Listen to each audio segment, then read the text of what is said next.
Hello to all students. आज हम methods of locomotion of protozoa के बारे में देखते हैं। अगर हम अमीबॉइड सदस्य के बारे में देखें तो वो उनकी जो मूवमेंट होती है वो 0.2 माइक्रोन से 3 माइक्रोन प्रति सेकंड। फ्लैजिलेट्स की देखें तो 15 माइक्रोन से 300 माइक्रोन प्रति सेकंड, और सिलिएट्स की देखें तो 400 माइक्रोन से 2000 माइक्रोन्स प्रति सेकंड चाल से ये गति करते हैं। और इनकी जो मेथड्स हैं वो चार में डिवाइड कर रखी हैं, 4 मेथड्स में डिवाइड कर रखी हैं। सबसे पहले हम देखते हैं अमीबॉइड मूवमेंट के बारे में। तो अमीबॉइड मूवमेंट में जितने भी अमोइबा हैं और सार्कोडिना प्रोटोजोआ जो भी हैं और कुछ मैस्टिगोफोरा और स्पोरोजोआ के मेंबर्स, इन सभी में जो विशेषता है वो कैसी है, अमीबॉइड मूवमेंट विशेषता पाई जाती है। यानी ये क्या करेंगे, डायरेक्शन में, यानी कि उनकी जो मोमेंट है उस मोमेंट की डायरेक्शन में उनका जो साइटोप्लाज्म है उस साइटोप्लाज्म के धारा प्रवाही प्रवाह यानी कि जो करंट है, यानी कि streaming flow of cytoplasm present होता है। यानी कि जिस डायरेक्शन में उनका मूवमेंट है उसी डायरेक्शन में उनका साइटोप्लाज्म मूव करेगा और साइटोप्लाज्म में स्ट्रीमिंग फ्लो मोमेंट दिखा जाएगा। और इसके लिए एक सॉलिड सरफेस की आवश्यकता होती है, यानी कि जब अमीबा मूव करते हैं तो उसके लिए एक सॉलिड सरफेस की नीड होती है। अब हम देखते हैं सॉल जेल थ्योरी के बारे में। सबसे ज़्यादा मान्य और सबसे ज़्यादा वैलिड यही थ्योरी है। इसके अलावा भी बहुत सारे सिद्धांत दिए गए, लेकिन सर्वाधिक मान्य सिद्धांत सॉल जेल सिद्धांत माना जाता है। इसमें हम देखते हैं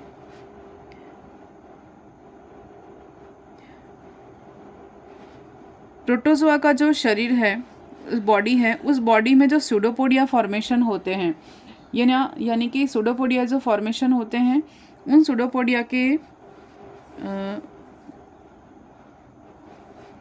बाहर की ओर जो साइटोप्लाज्म होता है, यानी कि सबसे सूडोपोडिया में, यानी कि सेल प्लाज्मा लेमा के अंदर की ओर एक्टोप्लाज्म और उसके अंदर की ओर एंडोप्लाज्म प्रेजेंट होता है। तो इस प्लाज्मा जेल के या एक्टोप्लाज्म के एक्टिवली कॉन्ट्रैक्शन पर डिपेंड करता है, और अगर उस एक्टोप्लाज्म में कॉन्ट्रैक्शन होता है तो उस एक्टोप्लाज्म में कॉन्ट्रैक्शन के कारण एंडोप्लाज्म यानी कि प्लाज्मा सोल जो है वो आगे की ओर बढ़ता है, जिससे कि साइटोप्लाज्म उस सूडोपोडिया में फ्लो करेगा। और इस प्रोसेस में पिछले वाले सिरे से लगातार सॉल्यूशन होता रहता है और आगे वाले सिरे में लगातार जेलेशन होता रहता है। ये सॉल्यूशन जेलेशन क्या है, यानी कि प्रोटोजोआ में प्लाज्मा जेल जो होता है वो पिछले हिस्से में प्लाज्मा सोल में कन्वर्ट हो जाता है और आगे वाले हिस्से में, यानी फ्रंट सरफेस पर जो सूडोपोडिया प्रेजेंट होते हैं वहाँ पर प्लाज्मा सोल प्लाज्मा जेल में कन्वर्ट होता रहता है। तो ये प्रोसेस बार बार चलती रहती है और इसी प्रोसेस के कारण एक फ्लो या एक फोर्स लगता है सूडोपोडिया की ओर, जिससे कि अमोइबा आगे की ओर मूव करते हैं, और इसीलिए इसे सॉल जेल थ्योरी भी कहते हैं। इसको हम डायग्राम से भी पीछे समझेंगे। फिर है फ्लैजिलर मोमेंट यानी कशाभी गति। इस प्रकार के मोमेंट में जो मैस्टिगोफोरा के प्रोटोजोआ हैं, यानी कि जिनमें फ्लैजिला प्रेजेंट होते हैं, तो उनमें मोमेंट किससे होगा, फ्लैजिला से मोमेंट होगा। उनमें एक या अधिक संख्या में क्या पाए जाएंगे, फ्लैजिला प्रेजेंट होंगे। और वो केवल जो फ्लैजिला होते हैं वो, उनके लिए क्या रिक्वायरमेंट है, उनके लिए लिक्विड मीडियम रिक्वायरमेंट है। यानी कि जितने भी फ्लैजिलेट्स ऑर्गेनिज्म होते हैं वो कहाँ मूव करते हैं, केवल लिक्विड मीडियम में मूव करते हैं। जबकि अमोइबा के लिए यहाँ पर हमने देखा था कि सॉलिड सरफेस की नीड होती है, और फ्लैजिलर मूवमेंट के लिए क्या ज़रूरी है, लिक्विड मीडियम की आवश्यकता होती है। So liquid medium is necessary for this kind of movement. और ये 3 प्रकार से होता है। इन तीनों प्रकारों के बारे में एक एक करके हम देखेंगे। सबसे पहले है pedal stroke. Pedal stroke Hindi में इसको कहेंगे क्षेपणी स्ट्रोक। 2 वैज्ञानिक थे, उल्हेला और क्रीजमेंस। उन्होंने 1925 में क्या ऑब्जर्व किया कि जितने भी कशाभिक प्रोटोजोआ हैं उनमें फ्लैजिला लेफ्ट और राइट दोनों की ओर फ्लैजिला नॉर्मल मूवमेंट करता है, और इसी प्रकार की जो मूवमेंट है उसमें फ्लैजिला को मूवमेंट के साथ एक डाउन स्ट्रोक मिलता है और डाउन स्ट्रोक के बाद वापस से एक रिकवरी स्ट्रोक मिलता है। यानी फ्लैजिला पहले पीछे की ओर गति करेगा, फिर रिकवरी स्ट्रोक के साथ आगे की ओर अपना फ्लैजिला को वापस लाएगा और वापस से पीछे की ओर एक डाउन स्ट्रोक होता है। इस डाउन स्ट्रोक और रिकवरी स्ट्रोक के साथ ही उस प्रोटोजोआ का आगे की ओर मूवमेंट होता है। तो ये जो मूवमेंट है वो फ्लैजिला के हैं और जिसके कारण वो ऑर्गेनिज्म आगे की ओर बढ़ता है। नेक्स्ट, यहाँ पर हम डायग्राम में देख सकते हैं फ्लैजिलर मोमेंट में इफेक्टिव स्ट्रोक, यानी इफेक्टिव स्ट्रोक में यानी प्रभावी स्थिति में जब फ्लैजिला मूव करेगा तो वो धीरे धीरे धीरे आगे आएगा और ये आगे आने के बाद वापस से पीछे की ओर जाएगा, तो इसको रिकवरी स्ट्रोक कहेंगे, यानी कि पुनः प्रभावी। एक बार इफेक्टिव यानी कि एक बार ये एक कशाब जो है वो एक पतवार के समान आगे की ओर आएगा और जब वापस से पीछे की ओर जाता है तो इसे हम रिकवरी स्ट्रोक कहते हैं। जब ये पार्श्वतर की साइड में मूवमेंट करेगा लेटरल मूवमेंट कहा जाएगा, और पोस्टीरियर यानी पीछे की ओर मूव करेगा तब इसे हम पोस्टीरियर मूवमेंट कहेंगे। तो इस तरह से ये फ्लैजिला के मूवमेंट के कारण ये जो प्रोटोजोआ है वो आगे की ओर मूव करता रहता है। सेकेंड टाइप जो है वो अंडुलेटिंग मूवमेंट है या अंडुलेटिंग मोशन है, तरंगित गति इसको हम कहते हैं। इसमें हम देखते हैं कि जब कशाब या फ्लैजिला है वो उसकी जो बेसल होती है यानी कि जो आधार है उस आधार की ओर पानी की लहरों की भांति तरंगे मूव करती रहती हैं और ये मूव करता है, चलता रहता है, यानी बेस से वो इधर की ओर इधर मूव करता रहता है दोनों तरफ डायरेक्शन में, जिसके कारण वो एनिमल या ऑर्गेनिज्म है वो आगे की ओर मूव करेगा, आगे की ओर पुश करेगा। जब ये तरंग हैं या जो वेव्स हैं ये वेव्स क्या करेंगी, आधार से ऊपर के पॉइंट की ओर टिप की ओर चलती हैं और जंतु पीछे की ओर गति करता है।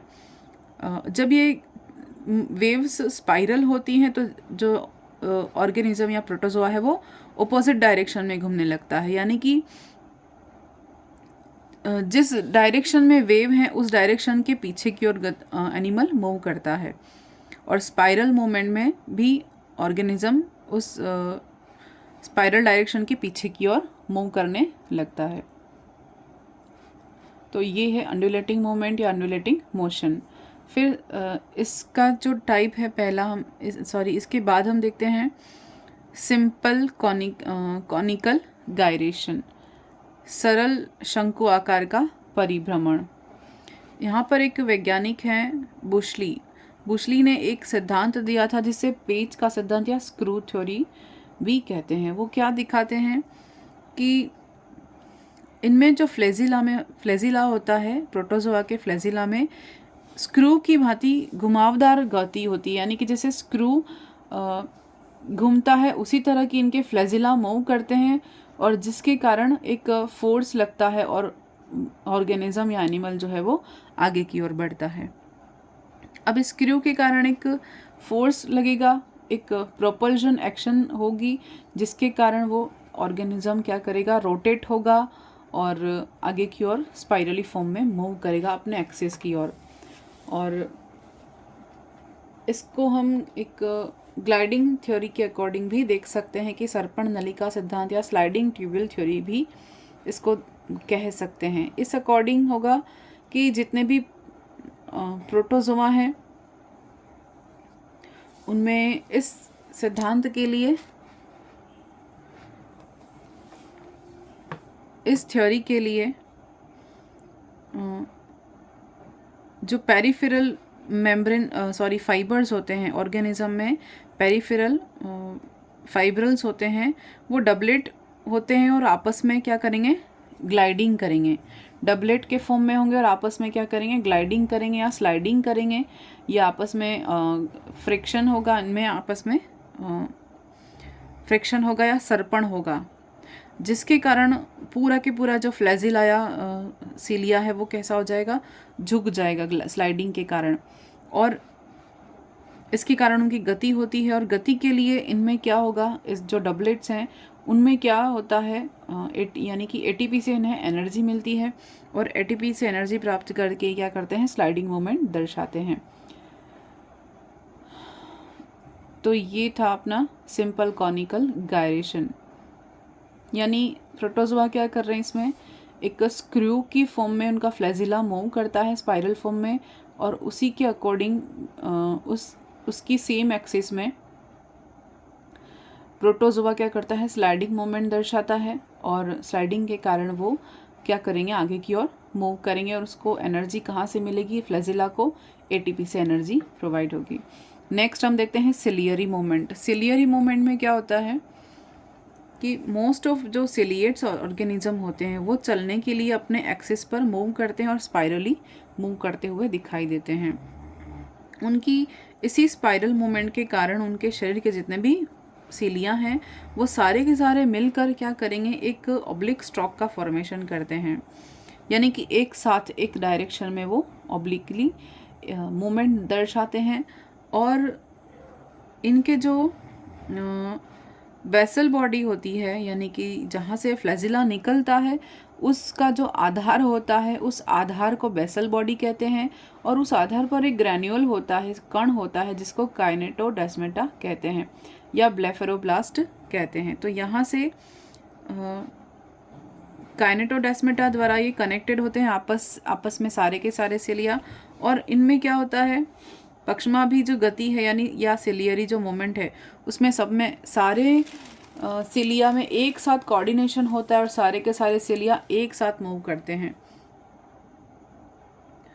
और सिलिया को भी मूव करने के लिए लिक्विड की आवश्यकता होती है, यानी ये केवल किस फॉर्म में, लिक्विड मीडियम में ही मूव कर पाता है। और जो बड़े सिलिएट्स जो होते हैं प्रोटोजोआ वो तेज़ी से स्विम करते हैं, जैसे कि पैरामीशियम कॉर्डेटम है वो बहुत फास्ट स्विम करता है। तो सिलियरी मोशन के लिए क्या ज़रूरी है, लिक्विड की आवश्यकता होती है, लिक्विड में मूव करते हैं। सिलिया जहाँ से निकलता है वो बेसल बॉडी कहा जाता है, और बेसल बॉडी और जो सिलिया हैं वो सारे के सारे काइनेटोडेस्मेटा से कनेक्टेड रहते हैं, इसलिए सारे के सारे सिलिया में एक साथ कोऑर्डिनेशन होता है, सारे के सारे सिलिया एक साथ मूव करते हैं। और ये कैसे हैं, ऑब्लिक स्ट्रोक दर्शाते हैं, यानी कि इनमें भी रिकवरी, और जैसे पैरामीशियम हम देखते हैं तो इनमें भी रिकवरी स्ट्रोक और इफेक्टिव स्ट्रोक देखा जाता है, जिसके कारण वो आगे की ओर मूव करते हैं। नेक्स्ट हम देखते हैं, नेक्स्ट अपना है मेटाबॉलिक मूवमेंट या उपापचयी गतियाँ। तो जितने भी फ्लैजिलेट्स ऑर्गेनिज्म या प्रोटोजोआ हैं उनमें से जैसे कि यूग्लिना है और बहुत सारे स्पोरोजोआ हैं, उन सब की लाइफ के किसी न किसी स्टेज में इस तरह की मेटाबॉलिक एक्टिविटी होती है। इन ऑर्गेनिज्म में जब ग्लाइडिंग या रिंगलिंग होती है या पेरिस्टाल्टिक मोमेंट होती है, तब इन जंतुओं की जो पेलिकल है उनमें होने वाली कॉन्ट्रेक्टाइल जो मायोनीम्स होती हैं या माइक्रोट्यूबल्स होती हैं उनमें मूवमेंट होता है। और इस प्रकार की जो मूवमेंट है वो ग्रिगेराइना में ज़्यादातर देखी जाती है, इसीलिए जो मेटाबॉलिकली मूवमेंट होता है उसे हम ग्रिगेराइनी मूवमेंट्स भी बोलते हैं। तो अभी हमने मेटाबॉलिक मूवमेंट के बारे में देखा, ये क्या होता है, जैसे यूग्लिना है, स्पोरोजोआ है, इन सारे ऑर्गेनिज्म में क्या होता है, लाइफ के किसी स्टेज में मेटाबॉलिक मूवमेंट होती है, और ये पेरिस्टाल्टिक मूवमेंट दर्शाती है, जो कि किसमें होती है, उनके जो पेलिकल होती है उस पेलिकल में कॉन्ट्रैक्शन होता है, और कॉन्ट्रैक्शन के कारण यानी कि उनमें जो मायोनिम्स या माइक्रोट्यूबल्स होते हैं उनमें कॉन्ट्रैक्शन होता है, जिसके कारण वो बॉडी आगे की ओर पुश होती है या मूव करती है। लेकिन ये मोस्टली किस में देखा जाता है, ग्रिगेराइना में देखा जाता है, इसलिए इसको क्या बोलते हैं, ग्रिगेराइन मूवमेंट भी हम कहते हैं। आगे हम देखेंगे न्यूट्रिशन इन प्रोटोजोआ।